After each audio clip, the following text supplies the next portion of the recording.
welcome to episode 7 of Haircuts and Uppercuts podcast. We're gonna get into the Canelo Yildirim fight card. It's the fight we have to have, so we get the fight we want. Yeah, he's mandatory, isn't he? Yeah, he is. Yeah. Yeah, it's unfortunately one of the mandatories you don't necessarily look forward to, in my opinion. He's obviously earned his shot in the rankings, I guess, but he got destroyed by Eubank Jr. But with someone of Canelo's class and skill and have the boxing world at his feet at the moment, it's very pointless. I'm going to say a bit of a pointless fight, one that he has to do himself and get through. But yeah, it's a bit of a pointless one for me. Yeah, fair play to Canelo though, for the quick turnaround. He's pretty much without saying it. He's saying, "This is you're in my way. This has to be done so I can fight Billy Joe." Yeah, and absolutely. Fair play to him for that. And I think it's going to be a good card. I'd like to stay up and watch every single fight live, but luckily on the DAZN app, you can just go through when you wake up in the morning and watch them. Because yep, I agree with that. It helps for us anyway in the UK for American cards. Yeah, it does. You don't have to record it and hope you've got enough room on your skybox and deleting all the other crap that's on there. Babe Station. In Rob case, Coronation Street. Never heard of that. Oh no! No, I think it's good. I think the fight itself, it's going to be pretty dull. Fair play to the obviously the guy, the Turkish kid, Yildirim. He's got a shot at a title. Don't really know how. Mandatory.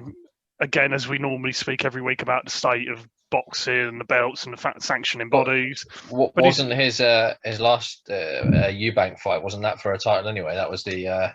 For the IBO? The IBO, which the little green one. That's like having a Ninja Turtle tattoo when you're a kid and claiming you've got a tattoo, isn't it? Let's be honest. The thing is, the IBO from a distance it looks like the WBC, but it's not. Yeah. Oh yeah. Nah. That's the one Butterbean one, wasn't it?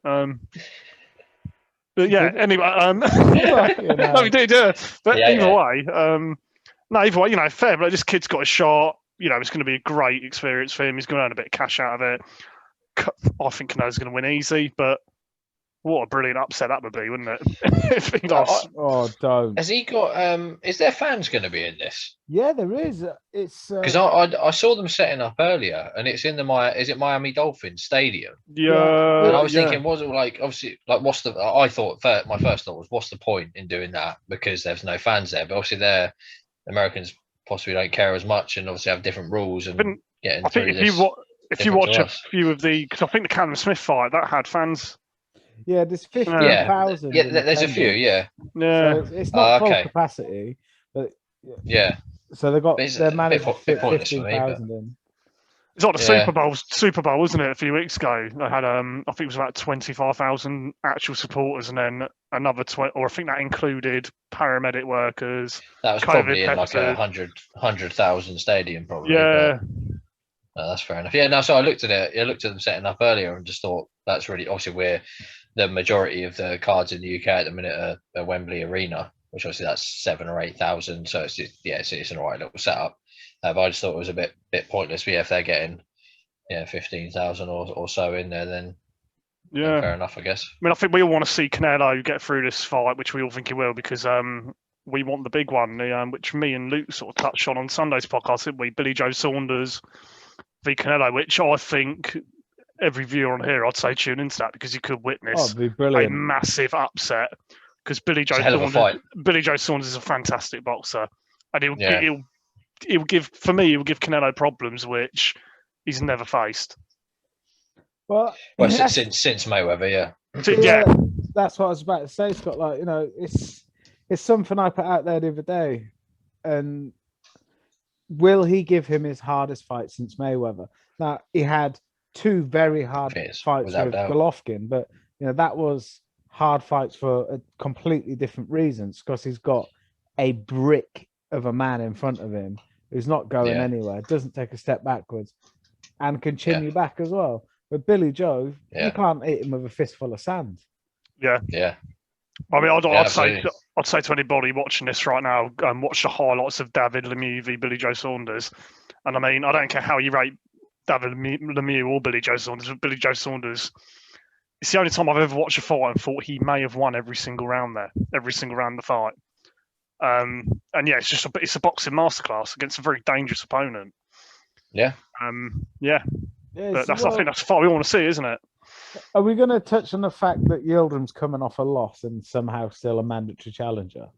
It's odd, isn't it? Yeah. I don't. Yeah, I know we on these other podcasts as well that we've touched on UFC and just fighting in general, but where we've also touched on this with having so many organizations and so many fighters within organizations can just get into boxing and have a fight where the UFC, you're signed to UFC and you're within the roster, that these sort of things wouldn't happen. Like I think the probably find soon we'll get a heavyweight title fight with the guy on the undercard, the Chinese guy called Zhang, or however you say it. He's 22-0. Like he's got to be in certain rankings in the top 5, in the top 10 with these, like pushing for a title shot. And we've all watched him, and he's pretty shit. Like he'll get knocked out by any. I know AJ holds most of them, but any of the top 5 heavyweights, the ones that we all recognise and we all know, he'll get like it's easy work for him. Yeah, he's a big lump and that, but he's not good at all. Slow. So yeah, that's just touching on him. But I think that's where you just got to look at getting this one organisation down to a T, one brand. If you want to brand boxing off, obviously UFC is a brand of MMA.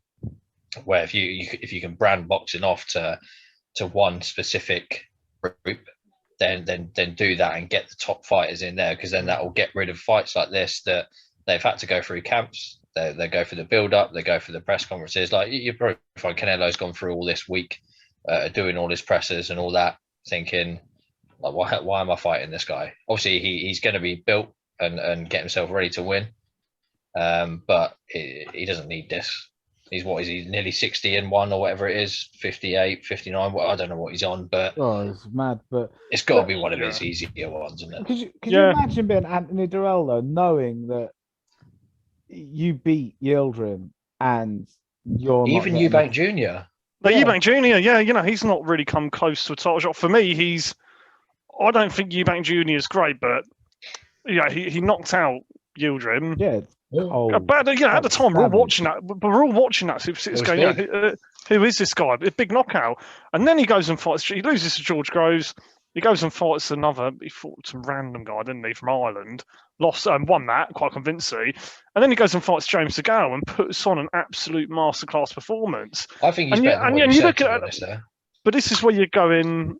This is where you're looking at these organ bodies and this sanctioning bodies. Sorry. Why hasn't, after a performance like that against James DeGale, why hasn't Eubank Jr. even had a sniff at a title shot? And Yildirim is, and that's the problem with boxing, as such.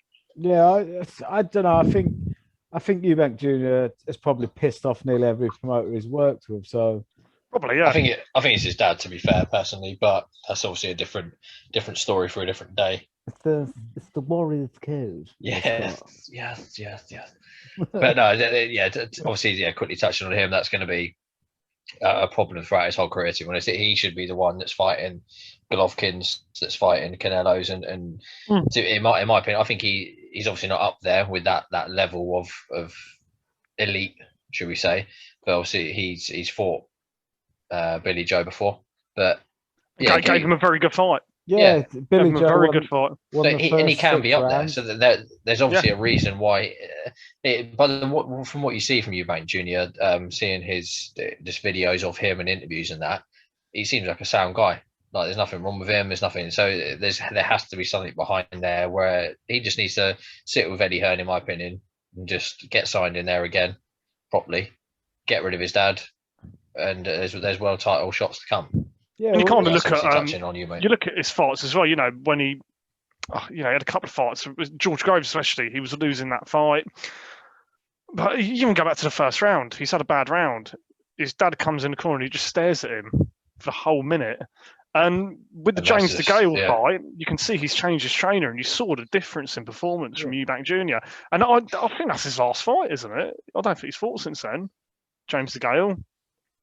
Yeah, James DeGale retired after that fight. No, so I'm sorry. I mean, Chris Eubank. As far as I'm aware, he Oh, hasn't right. had a fight since then. No, he hasn't, and he signed. it's with, got But to he, be, kind, he kind of had a year out, and then we went into lockdown. Yeah, and he he got signed- stuck in he lockdown signed with with James Sauerland. Jr. yeah, Sam Sauerland, which Yeah, uh, but, you know, he's got a very close working relationship with Frank Warren, Eddie Hearn, Yeah. and even American fighters like Bob Arum. So he'll be able to get him the fights, but getting back to this, Yeah, we moved across to you. this mate. show- sorry guys. it's all right. But it's just the politics of boxing, though, isn't it? And Yeah. Absolutely. I don't know if you're aware, but there's a young lad on the card called Keyshawn Davis making his pro debut. I saw on IFL Eddie being interviewed, and Keyshawn Davis comes on, and he's very sure of himself. And Is he American? yeah, oh yeah, of course. He is. I'd love to. Yeah, shocker. Shock. Yeah. I'd love to follow him and see. Is he another Devin Haney, or isn't he? What weight is he? Do you know? Oh, I should know, but I don't have anything in front of me. I remember That's seeing fine. that. Fair. Yeah. Seeing that interview and just thinking like, Jesus Christ, man, he's not even had his first pro fight yet, and he's That's oozing you confidence. you find that with a lot of American new fighters, though, don't you? They get a little bit of backing, a little bit of obviously good. It's great being confident, but when you get pulled back down, you don't often see that with too many UK fighters, to be honest. And it's almost good to see sometimes when they do get pulled down a peg or two. But when you start in your pro debut like that, you kind of want him to lose. I don't even know who he is, but a bit harsh. Nah, fuck it. That's what we're here for. And they've also got more than 5 fights on. They don't have to follow the same rules that the British Boxing Board of Control set in place. We're only allowed 5 fights on the card at the moment. They've got 7, and their first 4 are novice pros. What a great night for them, fighting on a Canelo undercard. Yes, it's not the Canelo undercard, but just to say, like, I made my pro debut, or I had my second, my third, my 4th fight on a Canelo Alvarez undercard. I think as well with that, saying. Luke. These guys, obviously, people are going to tune into the card because it is Canelo. Yeah, of course. These young kids, they could get a bit of a following. We could watch a fight. Saturday night, Sunday morning. If some kid comes in, gets first round knockout, or outboxes someone for 6 rounds or 10 rounds, whatever they do. We're going to look at that and we're going to be, oh yeah, I'm going to follow him. So it's a great opportunity for these young fighters to be on a card like that. Absolutely. Yeah, I think it's a very clever way to build the fighters. Like you say, it's a lot under the pressure. Yeah, a lot of eyes are going to be on this event, even though we know Canelo's going to win. Every UK boxing fan is going to have an eye on it, because is it going to happen? Are they going to bring Billy Joe in the ring afterwards? Is Billy Joe there? Is he there? Well, Eddie said he was going to fly him out. Then I saw an interview saying, we're trying to get things sorted out, because getting him to leave the country on a work permit, so to speak, where that's tricky, isn't it? Trying to get him there on a press pass or something, and just anything to fucking get him out there. Yeah. But how good would it be just to see Billy Joe walk into the ring afterwards and just start giving him a load of mouth? It'll be like when he saw when he saw Wilder in Nando's. If you're chicken like in Nando's, didn't he? Yeah, mate. I did say that. Off we go then. He's got some balls, hasn't he? I love it. Wilder's huge. Yeah. What was that? It was the racist shout, wasn't it? I think he said. He said, you were saying that I was racist. He's like, yeah, I did. Yeah. Even watching that, I was like, oh, fucking hell, it's going to go off here. He just stood there, sort of, didn't he? He's got Wilder, like 6 foot. Yeah, 6'7", 6'6", whatever. And Billy's got to be, what, 5'7", 5'8". Something like that. It's just how the next day, though, Deontay Wilder's apologising to Billy. It's like, Billy threw the chicken in your face, and you're Yeah. apologising to him on Yeah. IFL. But that would be great to see him go in there. Like, I don't even know if what Canelo's English is like. I think he understands a bit, and I think he listens to the questions. He can speak it, can't he? He plays the game right with the media. He's obviously a nice lad, giving someone a job as his interpreter. So fair play to him. Well, giving someone a wage. He definitely understands more. He's a socialist. Yeah. So yeah, get Billy in the ring after, and yeah, that's the fight we want to see. So he has to go through this one to get to that one, and we have to endure this one. But yeah, like we said, the undercards is fairly decent. Out of the whole weekend, probably the best out of the main 3 shows that we'd obviously there's cards all over the world, but the 3 main televised cards, this is the best undercard and probably the best show. Not the best main event, but best show, I'd say. Yeah, best overall show, and yeah, I think the best main event is it's obviously Joseph Parker Jr. fight. Yeah, and that's good. But I think it's like I said when we're talking about the Frank Warren show, we are spoilt for boxing this weekend, but at the same time, yeah, we're spoilt with quantity. Yeah, no, absolutely, yeah. I mean, it's great to have it back, though, isn't it? Yeah, it's great. It's great to have it back. Yeah. No, you could argue the quality wise as well. Yeah, probably on the Warren show we did the first one. Well, not the first one, sorry, a couple of shows ago. I do think the main event for that could be up there for one of the better ones, but it's not your world level fighters. Obviously, you got Canelo's elite, you got Parker on the New Zealand show that is a world level fighter, and obviously you have the British level sort of fight for Warren, but that one could be a good one, definitely. Yeah, well, if people go back and watch the Frank Warren card episode, they'll be able to see what we feel about his lack of marketing. Yeah, no, of course, yeah. It's just fucking dinosaur, isn't it? Yeah, but this is definitely the best card of the weekend. Possibly not the best main event, but you get to watch arguably the man of boxing at the moment. Well, yeah, you got a superstar boxing fighting every Saturday night. So, and that's it. Yeah, that's it. People will tune in no matter who he's fighting. Yeah, the torch is passed from Mayweather to Canelo, and Canelo's in this weekend. So yeah. Will we go for predictions now then? We all know Canelo's going to win. Shall we pick a round? I'm going to go round 3 with a body shot. Yeah, it's definitely a body. It's going to be a body shot, isn't it? Kill him off, can he? Actually, no, I'll go round 2, just full on knockout, bang on the chin. See you later. I'm going round 5, overhand right to the head. That's very specific. It's very specific. But fair enough. We just have to, before we end it, we'll have to put a shout out to Luke's barbershop, Chalfont Barbershop Lounge. Have a pending reopening date in April, don't they? Yeah, April the 12th. Chalfont Barber Lounge can reopen its doors. Yeah, so follow on Facebook, online. Twitter, Instagram, follow it on everything. Book your appointments in. Yeah, it's get your haircut. Get a book quick, man.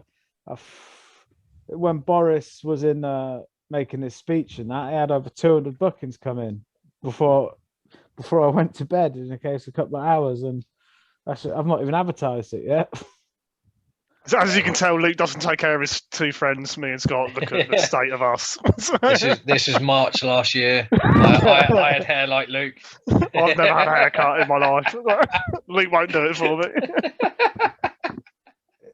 I had hair longer than you a couple of weeks ago, Rob. My hair was as long as Scott's. Well, you haven't any more, have you? Oh. You traitor.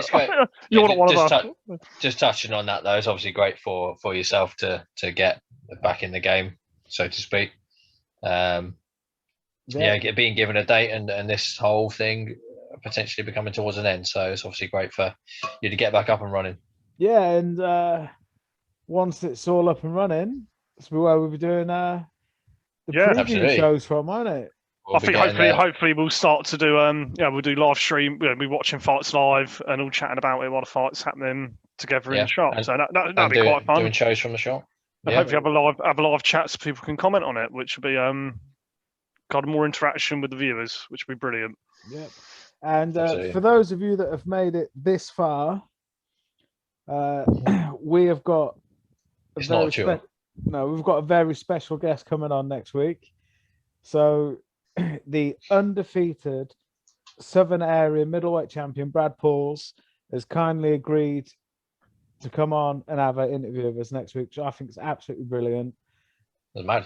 Great stuff. Yeah, it is. He's generally, I think, one of the most avoided middleweights in the country at the moment. I was going to say at domestic level but I don't want to be disrespectful. He is going to achieve much more than that. But there's no one shouting his name. No, so that's where we're at the moment for him and where we're watching him get to at the minute. But no, I completely agree. Yeah, I can't wait until we fantastic. I think we want to thank him, don't we, for agreeing to come on. Yeah, it's gentleman. Fantastic. So thank you very much, Brad. Looking forward to it. Can't wait until we can go watch him down at York Hall. Yeah, we'll have to book a weekend down there. Just get me there. Book a weekend off work to go. I'm all over it. Right, thank you very much, and I hope you enjoyed the episode, and I hope you enjoyed a weekend of boxing. And we'll be back after the boxing to do a review show. And yes, we'll see what the scores on the doors are of all our predictions. Smashing it this week. Right, wicked. See you boys later. See you later, mate. Put your haircut soon. See ya.